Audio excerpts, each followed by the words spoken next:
to our first spring Women's Leadership Forum titled A Fireside Chat with Sheri Dew on Women in Leadership.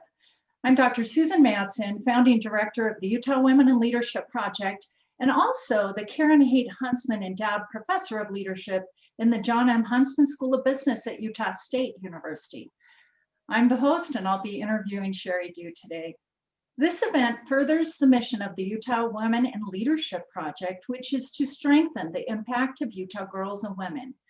We serve Utah and its residents by first, producing relevant and trustworthy and applicable research, and second, creating and gathering valuable research resources, and third, convening trainings and events like this one today that inform, inspire, and ignite growth and change for all Utahns. And I'd like to thank our sponsors, the John M. Huntsman School of Business, and also the Utah Education Network for making this possible. In addition to this event, we actually this semester have 5 additional forums or workshops between now and early April. So check out our website at utwomen.org and click on events and then upcoming events to see the rest of our offerings. I'm absolutely delighted to introduce you to Sheri Dew, who really for many of us needs no introduction.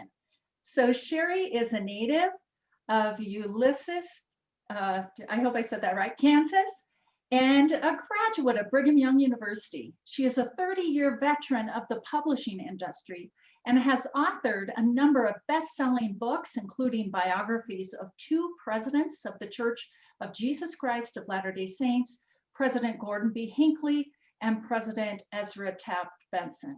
Her most recent book is entitled Insights from a Prophet's Life, Russell M. Nelson.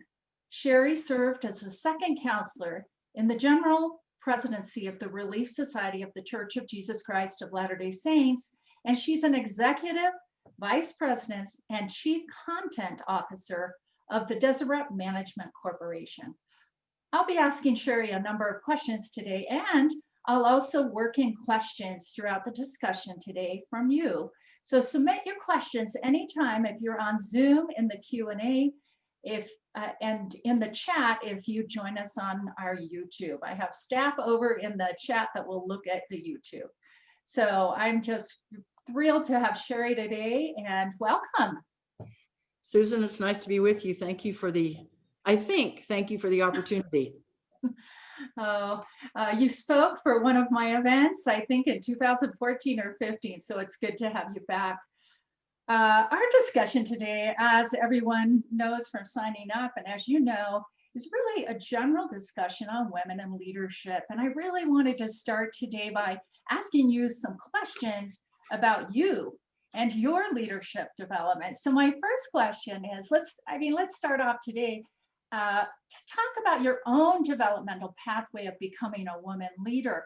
First, can you share some of your early experiences, maybe childhood through college years, that you believed were really central to the development of your leadership abilities and capabilities and leadership knowledge?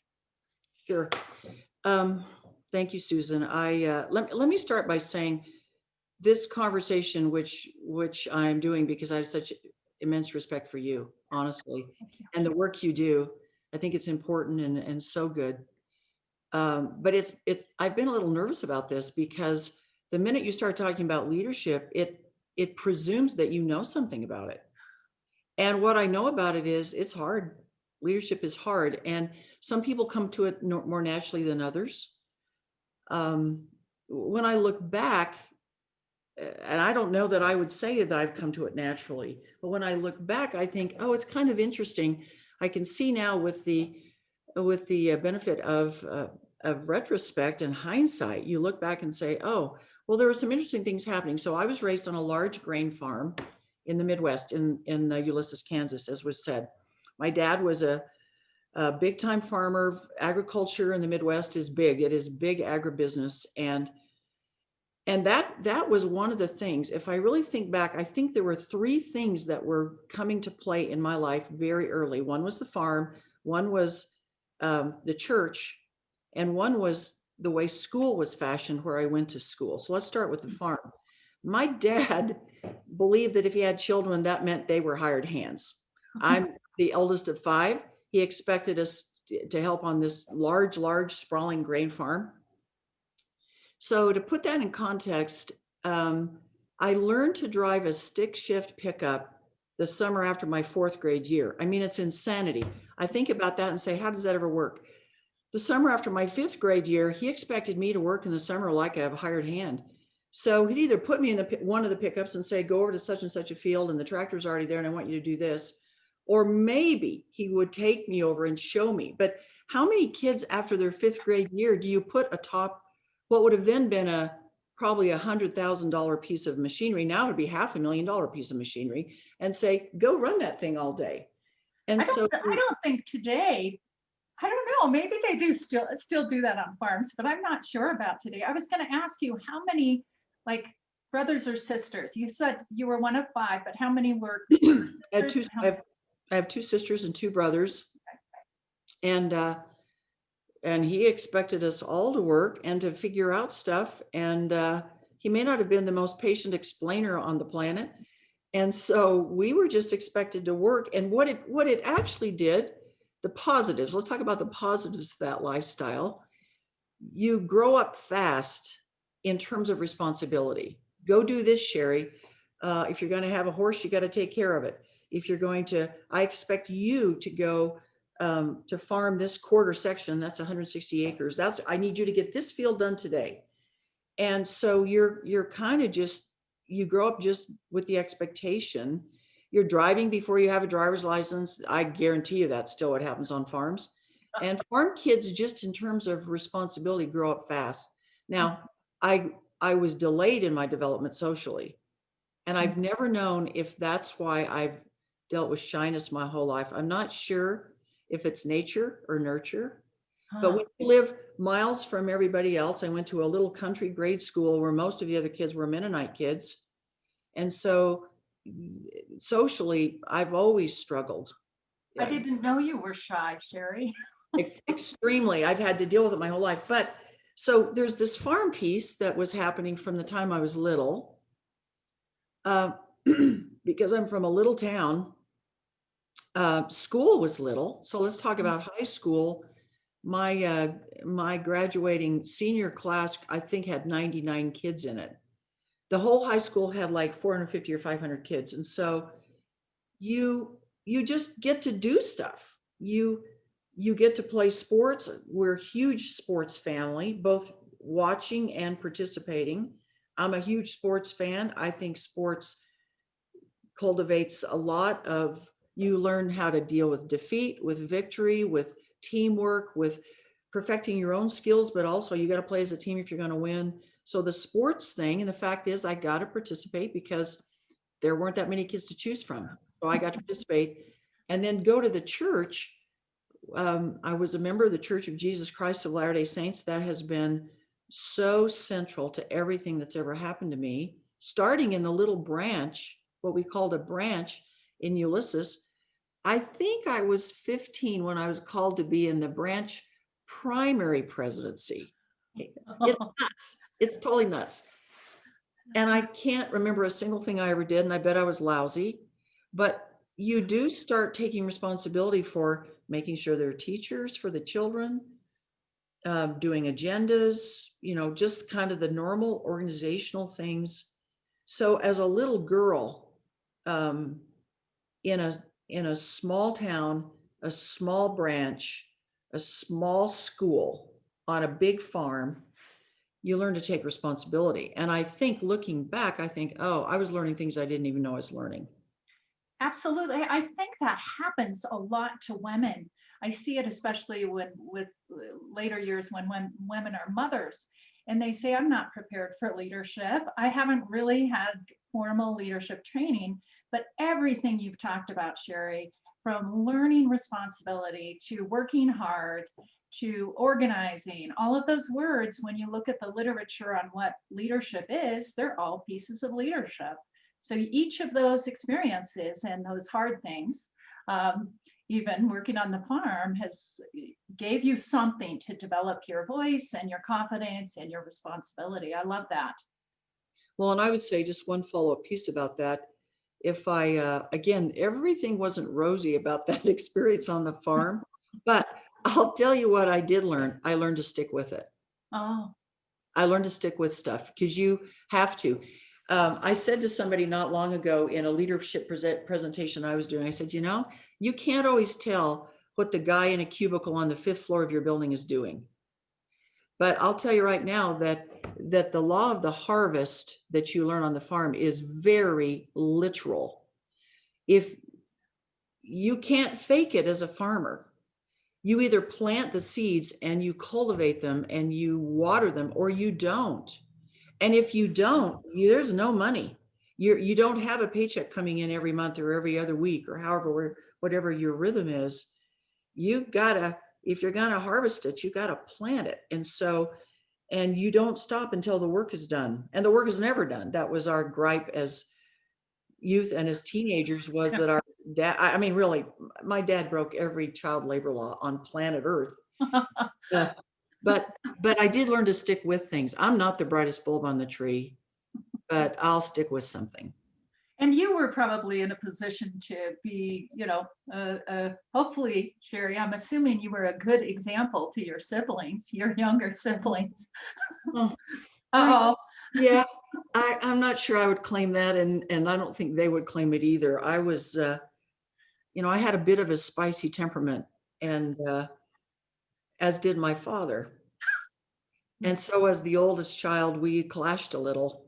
And so the good example that I gave to my younger siblings was, don't interact with dad the way Sheri does. There's a better way. There's a better way. So I could have benefited from an older sibling to show me how to do it. But that being said, I learned a ton from my dad and my mother. That's so great. How about college years? Did you get some formal leadership roles, or what do you think in terms of leadership development, what did you learn and how did you learn it? Okay, so a more pathetically shy girl never stepped foot on the campus at BYU. It was a real struggle for me. And it took me a couple of years to get over my native shyness and hope sickness and everything else. So in terms of the school, I'm just lucky I graduated. But what did happen in the last couple of years of my undergraduate work, and then as I went on to graduate school, what did happen is that there was a bishop in the ward I attended at BYU, one of the wards, one of the many wards I was in. There was a bishop who saw something in me, much to my surprise, and extended what we call a calling, an assignment to serve in the ward, and it was as a co-chair of the activities committee. Well, an activities committee in a BYU ward's a big deal, right? You're constantly planning stuff, everything from service projects where you go out to some little town and paint the whole town and clean up their yard, to dances, to movie nights, to whatever. So, and then that led to another assignment in the church for a larger group, a stake comprised of a bunch of wards, to do the same thing, working with a co-chair, a male co-chair. Those two assignments were huge for me because it helped get me a little bit out of my feeling that I didn't measure up to the other kids, that I wasn't as cool as them, as smart as them, as well dressed as them, as clever as them. And it gave me a chance to do the things that a leader does. And then when I graduated from BYU, again, continuing in a church theme, I had barely moved to Salt Lake, and I was called, quote unquote, to be the Relief Society president in a young adult ward that had about 500 kids in it. So you were about 22, 23, maybe? About 23. Okay. And that was a pivotal change for me. That was a pivotal experience. I served in that assignment for about 3 years. I was one of the younger kids. It was a young adult ward, and a lot of the kids were in their late 20s. I was 23. So I'm trying to figure out, and they're in all stages of their personal lives. They're trying to find jobs. They're finishing education. They're starting jobs. Everybody's dating and wanting to get married. You've got all those dynamics of a young adult group. And that experience was truly pivotal. And did you feel? Oh, go ahead. Once again, I felt like I was the least of that group. very insecure about anything I had to offer. But again, a bishop said, nope, you're the gal. And in that period of time, that was a major thing in that developmental period. That was really important for me. I was going to ask about, did you feel your confidence? I mean, you must have gotten confidence all the way through in some ways. Even if you didn't feel like you were the best person or whatever, you must have found your voice someplace because you were almost forced to. I was forced to, and then I got a job in the publishing business. So this was side by side, and it would be hand in hand with look, I never expected to have a career. It never occurred to me I would need one. My mother was a stay-at-home mother. I never saw a girl from Southwest Kansas go to BYU and not get married really fast. So when I did graduate, it was like, wow, what comes next? I mean, I'm not sure what the next step is. I hate to admit this because it sounds like I didn't know what I was doing. I didn't know what I was doing. I thought I was going to grow up and be a wife and mother. That was what I had been, it's what I had seen and what I wanted and have always wanted. But here I am graduated, and my dad thought it was time for me to earn a living and pay for my own way. And that was fair. So I got a job. I graduated from BYU. I got a job in the publishing industry. And one thing led to another. In those early years, I got a job in a company that Deseret Book later acquired called Bookcraft, where I started interacting with authors and church leaders. Well, suddenly you've got this little kid who's 23 now sitting down with a Truman Madsen or an apostle of the Church of Jesus Christ of Latter-day Saints and talking to them about what's wrong with their manuscript. So did you do, I mean, you're saying you did those kinds of things quickly out of college? Pretty quickly. I was trained by a man by the name of George Bickerstaff, a prince of a man, an English gentleman who was an absolutely superb editor. And so I came under his tutelage in this little company, this publishing company. He started to train me, and then he would bring me in as he was working with the most important authors, but he would bring me in as his assistant, and I started to learn. And pretty soon, after a year or two, he started handing off projects to me. Then the Bookcraft experience I went and worked for a startup, a funny little startup called This People magazine. So suddenly now it was a magazine geared to members of the church. So suddenly now I'm interviewing Bill Marriott. Oh, wow. And Gordon Jump, the actor, and Danny White, the Dallas Cowboys quarterback. And I'm sitting across the table from very interesting people, interviewing them about their experience and then writing about them. And all of a sudden, it's kind of like, I still remember every time I was scared to death to do this. But every time I had prepared, I had my questions, I had it all figured out. And I would say to myself, trying to gear up the courage, I would say, okay, Sheri, in an hour and a half, this will be over. You can do anything for an hour and a half. Just go do this. And then you start to find out Bill Marriott Jr. is a prince of a man. He's an interesting man. He has interesting answers. He's not scary. He's going to be very decent and very congenial. And I remember the day when that flipped in my head and I thought, oh, what a privilege you've got here. So it was some of these experiences that started helping me get over my native shyness and the fundamental feeling that I didn't think I had all that much to offer. I really had to get over that. Even though when I look back, I think, I wonder why I struggled with that, because I had plenty of successes in sports and music and other things, but I kind of had to work on that. It was a bit of a transition for me. It also sounds from what you've been talking about that you really had some both mentors, or I don't know if they were mentors, coaches are a little bit different, but also what the literature calls sponsors. And oftentimes we as women, we can get mentoring relationships, but it's harder for us to have sponsors who actually kind of come and lift us, give us the opportunities, introduce us to really key people that could impact our careers. And it sounds like, what was his name, George?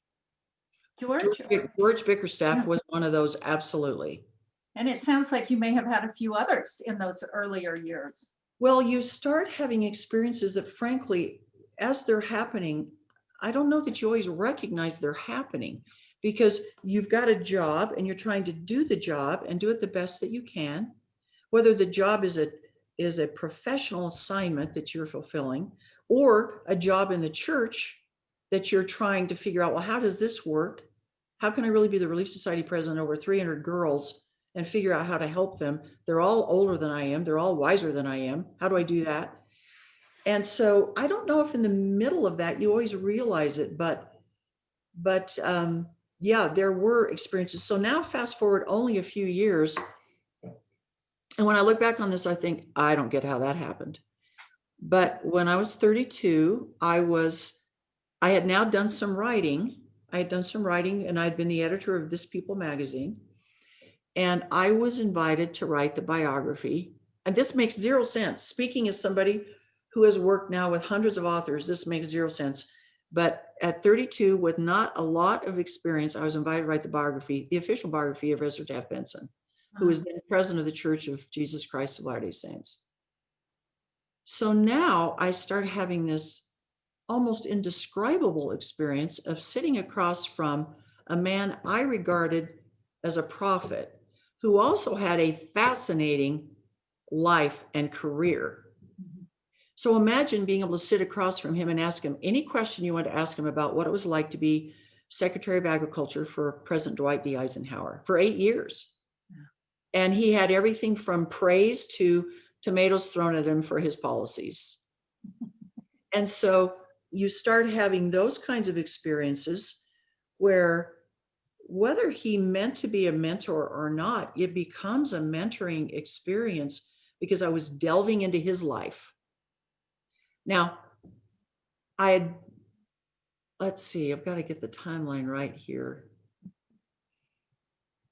About the time that biography finished, I was called to serve as a member of the general board of the Relief Society of the church. I think I was 33. Wow. I'm a baby kid. I know nothing. And I think back, and Barbara Winder was the General Relief Society president. And you know what? I really floundered a bit on that board at the start. She had been the president for several years. I was a late addition to her board. And I remember one weekend, her inviting me to accompany her on a series of assignments she had in the Bay Area. So I got this one-on-one tutelage with the General Relief Society president all weekend. And I look back at that and think, that was an amazing experience, because I may not be the brightest bulb on the tree, but I am a pretty keen observer. I watch. And I think of the things I learned watching how she dealt with leaders of the church with whom we interacted, some diplomats, not of the church, who came to some of those events, how she interacted with members, with those not of our faith. It was just nothing. You would pay an extraordinary amount of money to have that kind of one-on-one mentoring. So I look at some of those moments that leap out and I think, wow, I feel so blessed that I've had that kind of mentoring. And I think a number of things that you just said really align with the leadership research I have to plug in. And one that I've spoken and written about quite a bit is reflection. And it goes back to your observations. So when you look at things and then take some time to reflect, even if they didn't go so well, right? How can you do it better or whatever? All of those things in terms of reflection and observation are so important. And even your experience sitting across from Ezra Taft Benson, you said that, you know, that you really picked up some informal mentoring, and that really helps you develop leadership, even though you may not have had a team of 20 or 30 people. You know, there's still leadership. I wanted to ask one more question, and then I'm going to pick up a few from Q&As that are coming in. The last one you've actually touched on, the last one for this segment. It's not my last one.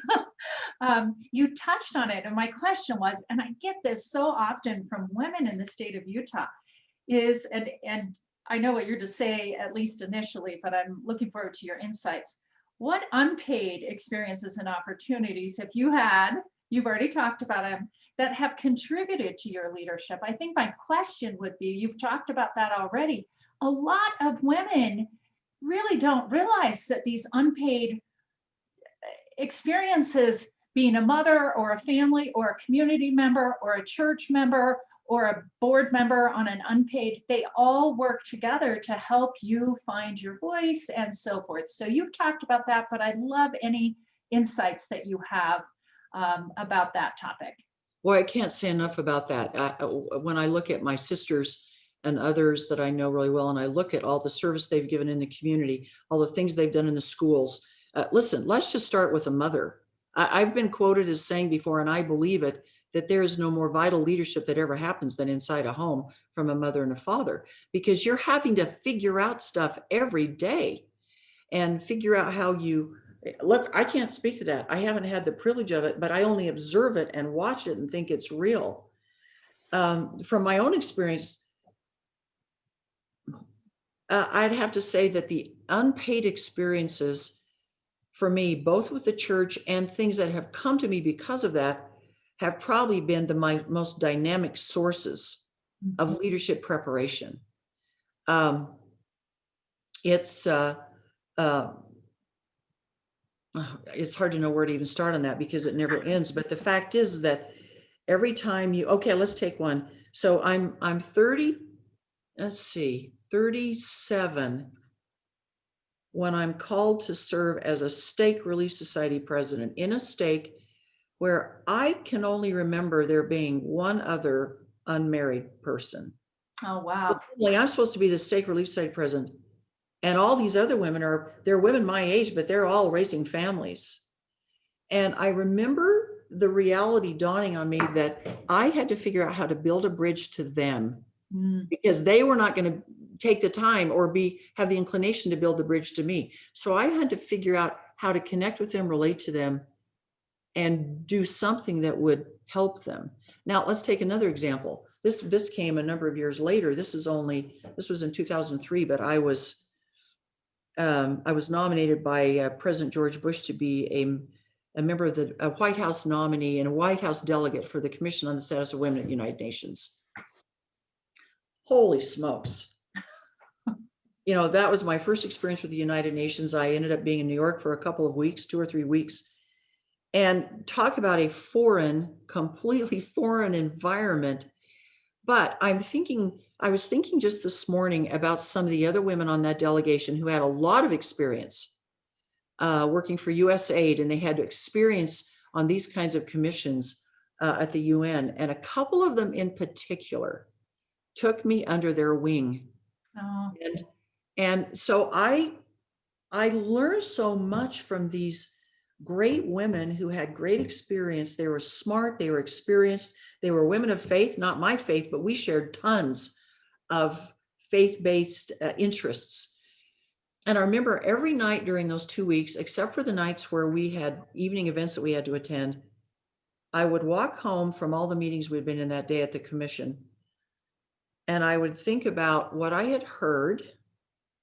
And then I would say, okay, if I had been the one up at the pulpit answering XYZ question, how would I have answered it? So I go back to my hotel room, I would order up dinner, and then I'd go to my laptop and I'd start trying to write answers to say, okay. And it was an amazingly in-depth tutorial to say, okay, how do you communicate with a lot of women in a room who do not have your background, may not have your views, but put you in a position where you could at least express your views in a way that they could be respectfully received.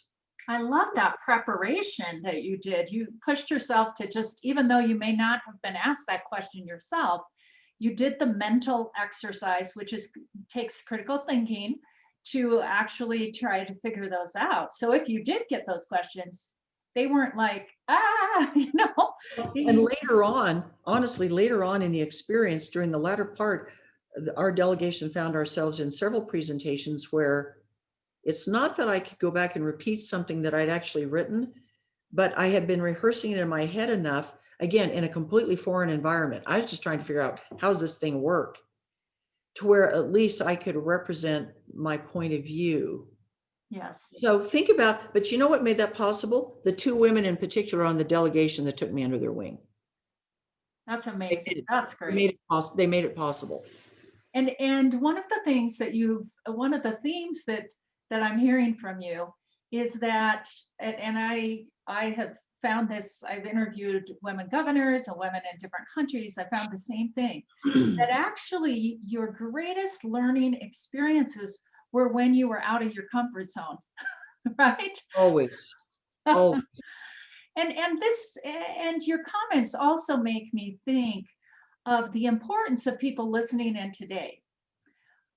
You talked about women who reached out to you. Now there's so many women that have joined us today that are in leadership positions, or maybe they don't even think they're leadership, but they influence other people, and the importance of reaching out to them, and what life-changing things can happen when we reach out and lift and open, the doors, if they're maybe blocked for people, to others. So thank you for sharing that. You looked like you wanted to say something before I gave you I'm going to another say, question. yeah, let me say one more thing, and that is, I'm thinking, for example, of a woman whom I respected tremendously as a leader. And I hadn't worked with her all that much, but we started having some association because she was on the Deseret Book Board of Directors, and I was, I think, the Vice President of Publishing.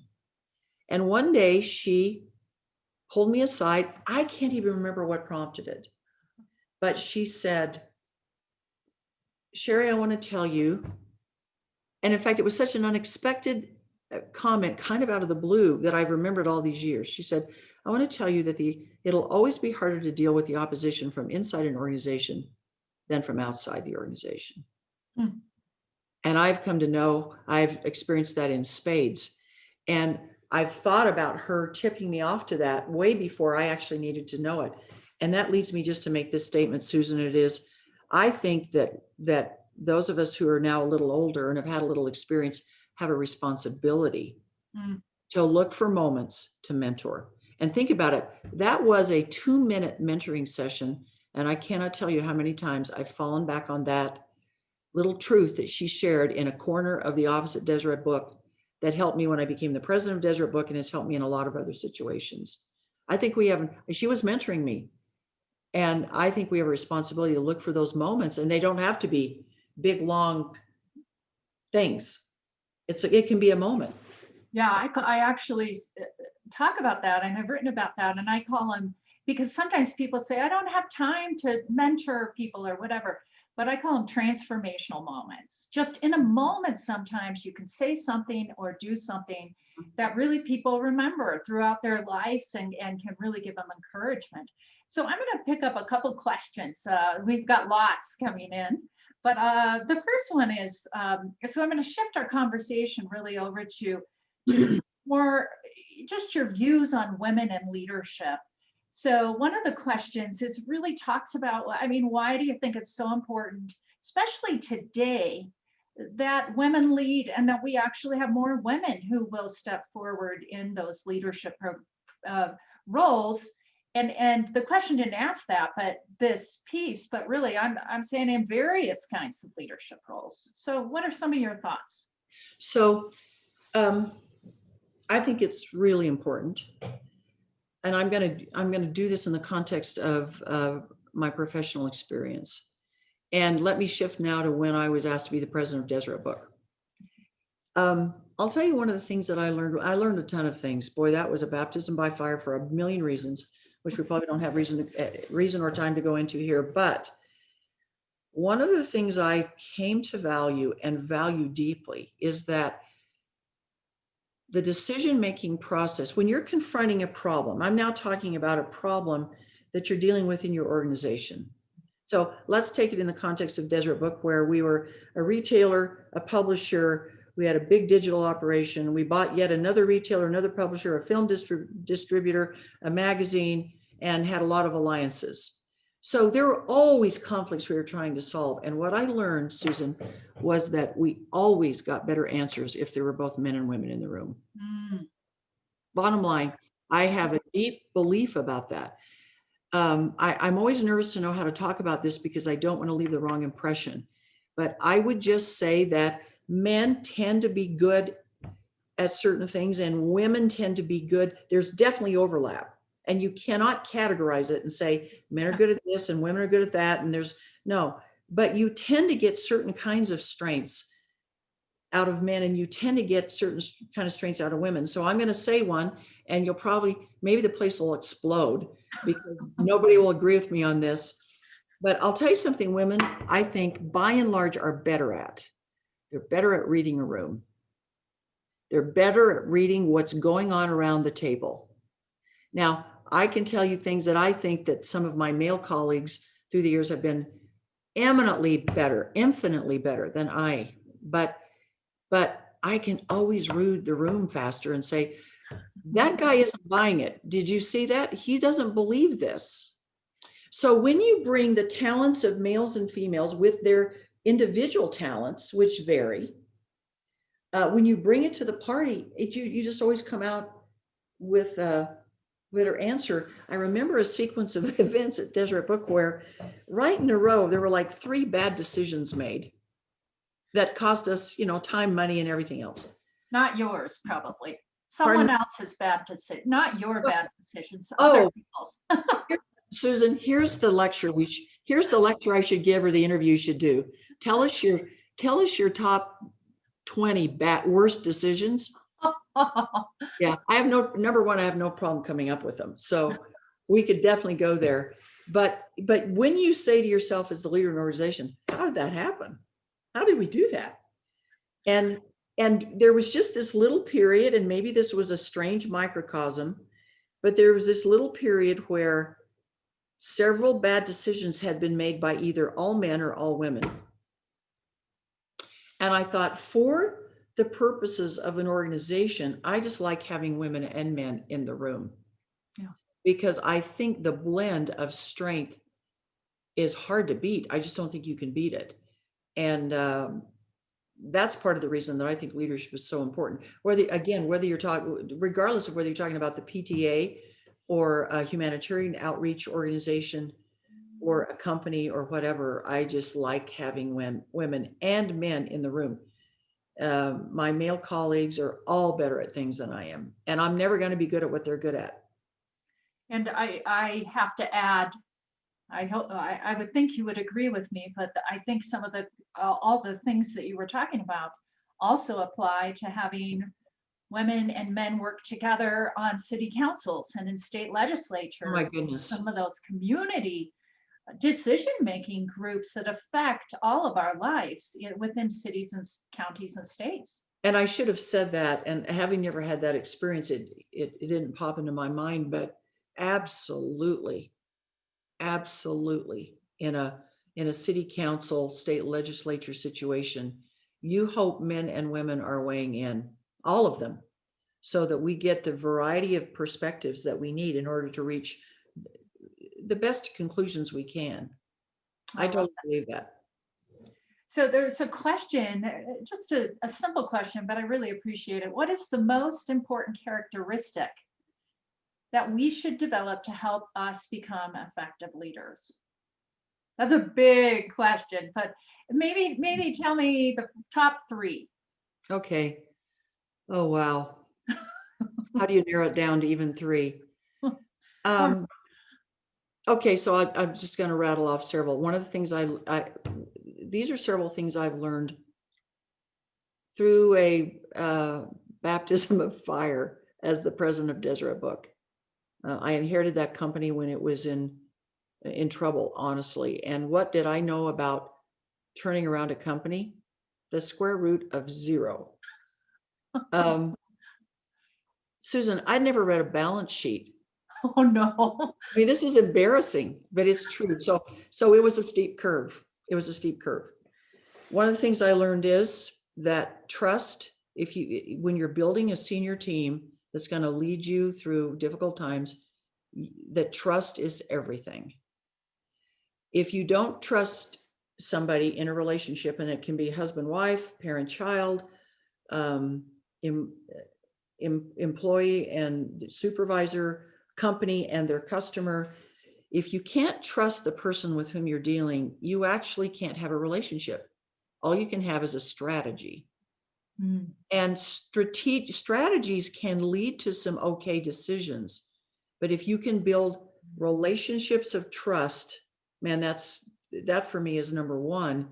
And then I had to start asking myself, well, how do you know if you can trust somebody? Because we're all fallible and we all make mistakes. We all make bad decisions. And what I came to learn about that is if I can trust somebody's motives, that their interest is for the greater good, if I can trust that their decision-making is pretty darn good, not infallible, but pretty darn good. And if they'll tell me the truth, I can trust that person. And we can absolutely wrestle through difficult problems. So trust is number one for me. Number two would probably be for a leader to be willing to listen. Be willing to listen. Hear what everybody in the room has to say, especially the people that don't agree with you. And the leader has to be the one to open that up and say, no, you're sitting around the table because I need to hear from you. I do not need you to parrot back to me what I already think. Can I build on that real quick? Because another question talks about that. And the question is, how do we communicate effectively with people who disagree with us on important points? So while you're finishing your list, how have you found it effective to communicate really well? And in today's society, I mean, we're having all of that come out, but we need to be more civil. And how do we do that with people who disagree?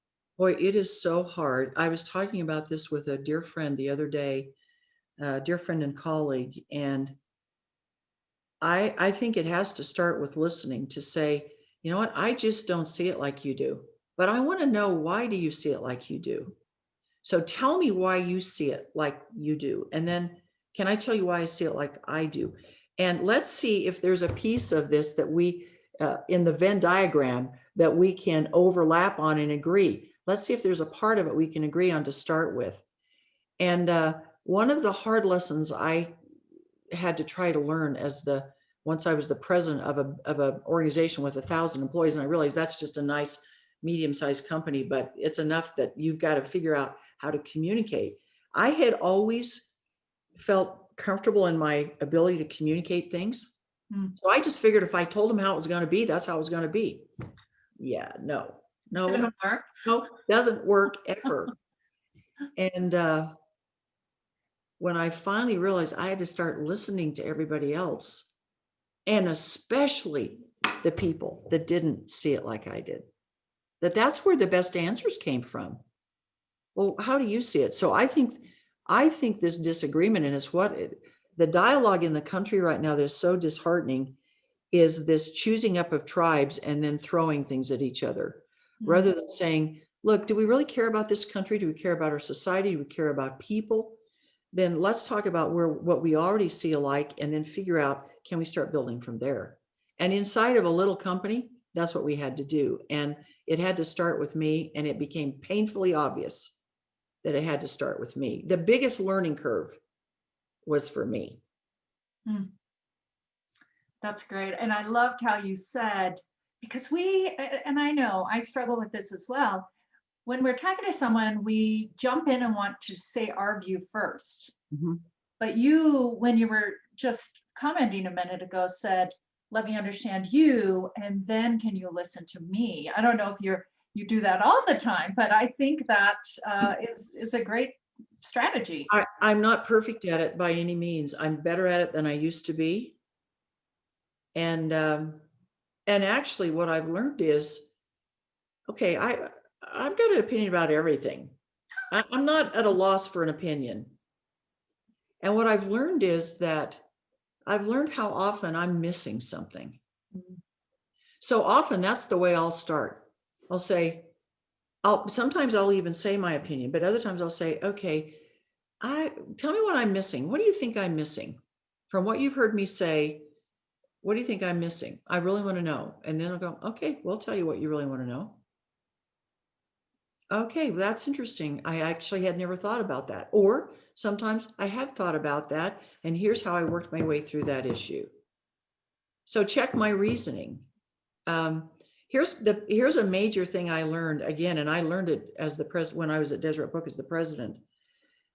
I think I grew up thinking the leader had to have all the answers. Yeah.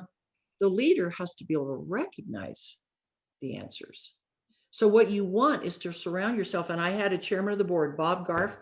I love that man. And I cried a river when he passed away last year with COVID. And I'll never forget him saying to me, Sheri, you will be judged by the people with whom you surround yourself. And I came to really appreciate that later. It wasn't so much that you're going to be judged by whom you pick. You're going to be judged because are the people you're surrounding yourself with giving you the best feedback you can possibly receive. And then I did, and it took me a while to figure this out. Oh, your job, Sheri, is to recognize the best answers and to say, okay, let's go with what you just said. That's good. I like what you just said. That was great. Now, can I move on, or do you have that third? I interrupted you right in that when you were on your list of three. Can I move on? Because there's a number of questions actually about confidence and about imposter syndrome. And as you know, Sheri, there's really a difference oftentimes between men and women. And when we look into the neuroscience and socialization, we see really the difference between girls and boys and young men and women on confidence. But even if you've had confidence sometimes in certain areas, you can get hit down if you fail. So maybe both of those. Tell me about, I mean, how do you gain confidence more? And then speak to, I don't know if you've ever had struggles. Most women do with imposter syndrome, but speak to that.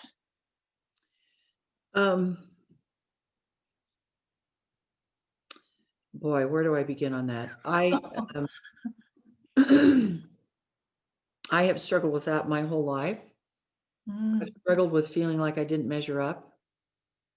It would take some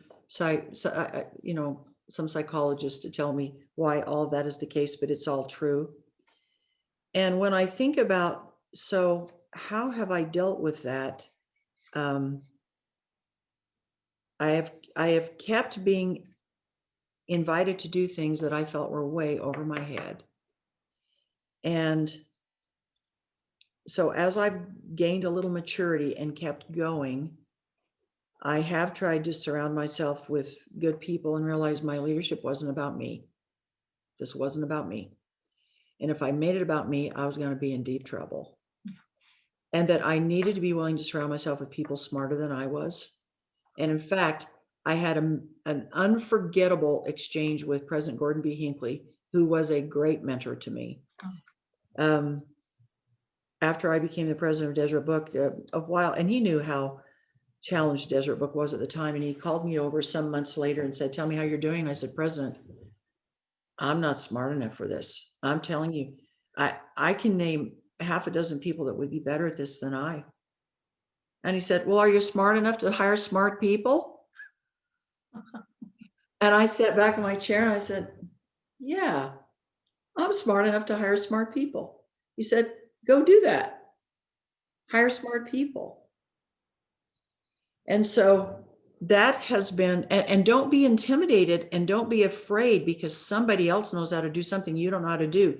In fact, it was being the president that made me flip on that and say, I'm so glad you know how to do this because I don't know how to do that piece and I'm not good at that piece and I'm never going to be good at that piece. So come and help me. And the other part I would have to say is a spiritual part for me. I've spent a lot of time on my knees, pleading for help, pleading for insight and inspiration and strength and courage. I remember the day that, remember 2008 when the economy fell off the cliff? Yep, I remember it. Yeah, I was the president of Desert Book at the time, and oh my gosh, it's like the spigot turned off. We went from literally having one of our better years ever. We were on track to have maybe the best year ever in Desert Book's history to the revenue turned off. It was like from Friday to Monday. It was like, holy smokes.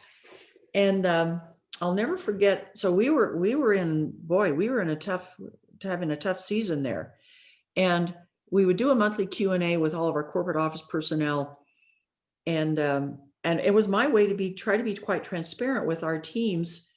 And so I was talking to them about, the realities. And I remember, and will never forget, somebody raising their hand and saying, "We like it better when you tell us everything's going to be okay." Oh, And it was another talk about mentoring, but in a different way. And I remember driving home that day and thinking, Sheri, you got to do this different. You don't want everybody there worrying about the company. That's your job. So I flipped. I flipped on a dime to say, okay, I'm going to tell you that we've got some challenges, but we're going to make it. We are going to make it. And I'm worrying about how we're going to make it. You worry about doing the very best job you can do in your seat. That's what I want you worrying about. You let me worry about us making it. We're going to make it. And again, it was this amazing mentoring moment where you just say, okay, I've got to do something better. And that's another thing I think, but that's for men or women. You got to learn from your mistakes, right? absolutely. But back to I don't want to undersell or underappreciate the fact is I have spent in my life a lot of time on my knees asking for help to help me figure out how to do something I didn't know how to do. That's a bottom line. And one of the things that I was thinking about while you were just answering this question is actually the research around the difference between men and women, even on what we call just purpose and calling. What we know from the research, about 30 to 35 to 40% women more than men need to feel this purpose or this calling, whether calling is from a higher power, or I've written about calling and women's leadership before, and there's research out there on women that are not even religious, but they still feel, or spiritual, but there's still this sense of purpose and calling, and how important that is for women even more than men to find their voice and step forward to lead. I think that's I just wanted to bring that in. So can I add on to what you just said? I wish my friend Kathy Chamberlain were here. I know Kathy. I knew her. I knew her. She passed away several years ago, and she cut her teeth working at Worthland Worldwide, and was, along with Richard Worthland, one of the ones that worked with Ronald Reagan to help him figure out why he had a gender gap. So she was an expert in research, but she had done, by the time I met her, she had done decades of research on women's attitudes about any number of things. And one of the things that she found is that that we want to feel like we make a difference. That connects directly to that sense of purpose. And I would say to any men listening, if you want to pull the best out of your women and actually help them rise up through the ladder and be leaders, let them know they make a difference. And boy, they will walk barefoot on broken glass to do it, because we want to know that we make a difference with our families and our communities, and anywhere we're giving service. We want to know that what we just did, that actually helped somebody. That actually made a difference for somebody, some group of people. It's a huge driver for us. And I think that ties right into research. I'd love to know more about your research, because I think it ties right into it. I love that. Thank you for sharing that. We're getting close to the end, but I wanted to give you just a couple of minutes to share your thoughts on, Sheri, it's been a tough time, and it's a tough time for women, especially in COVID-19 times with the pandemic, trying to multitask and do all of the things coming at them in different ways. I guess, what advice would you give in terms of women that are going through that, but at the same time, can we learn leadership? Can we continue to develop ourselves? And how would we do that? it's such a great question, and we could have spent this entire I hour know. talking about this. It's a really important topic. But here's what I'll bet. I'll bet you that almost every one of us have, by sheerly, by the sheer call to deal with what was plopped in our lap without warning, and then to keep trying to iterate and iterate to respond to the changing landscape. I mean, I think about mothers and what they have dealt with let's say that there's a mother with high school students, middle school students, and grade school students, and they're trying to keep them all. And sometimes they're in school, but sometimes they're not. And sometimes it's distance learning, and sometimes it isn't. And then trying to help their kids still feel like they're moving forward when some of their interactions with their peers has been limited in some ways. Some of the disappointment, maybe the sports teams haven't been able to play or whatever. So what I would suggest to you is, I would love to be a fly on the wall as you do research. I'd love to talk to the women of Utah and say, what have you learned? Because my belief is we've all learned a lot of things and found out we actually have more resilience than we thought. We're more enterprising than we thought. We're more resourceful than we thought. We're more innovative than we thought because we've had to figure out new ways to get things done. And my guess is this last year is a superb example of circumstances driving us and kind of forcing us. We've all been in the deep end of the pool. Yeah. And so we've had to figure out, how do I swim in this deep water? And most of us have learned some things in the process. I would love to codify that. I'm just suggesting, I think we have been learning. I think everybody's been learning. I love that. I'm going to just ask you one more question, and we've just got a minute, and I've got a few things to conclude. But what profound, they have to be profound, Sheri, what final profound comments do you have to help us conclude today? Thank you. I thank you so much. Yeah. What are your final words, final advice? You know, I was thinking this morning, and I went and looked this up because I wanted to, there's a writer by the name of Madeleine L'Engle. You may know her name because she was the writer of a very famous children's book called A Wrinkle in Time. She was shy. She didn't do that well in school. People thought she was kind of dumb. Her parents kept sending her to boarding school. She wasn't even home when her father died. So there were some things that were difficult in her childhood, but she wanted to be a writer. And she writes this book and sends it off and gets rejected by 30 some publishers. And finally, a publisher picked it up and published this book, A Wrinkle in Time. I think in 1962, they published it. It has gone on to be, it's considered to be the #2 most important children's book ever published, second only to Charlotte's Web. So I want to read you a statement from her because this is a woman of faith. I believe she's Episcopalian. And I love something that she said. She said, in a very real sense, not one of us is qualified. But it seems that God continually chooses the most unqualified to do his work, to bear his glory. If we're qualified, we tend to think that we have done the job ourselves. If we're forced to accept our evident lack of qualification, then there's no danger that we will confuse God's work with our own, or God's glory with our own. I would just say, Susan, I believe by virtue of the fact that we're here on earth at this time, we're all born to lead. And I think we all can be more than we can make of ourselves if we actually let God direct us. I love that. And that was profound as well. I love it. Thank you so much, Sheri. For everyone else, thanks so much for joining us today.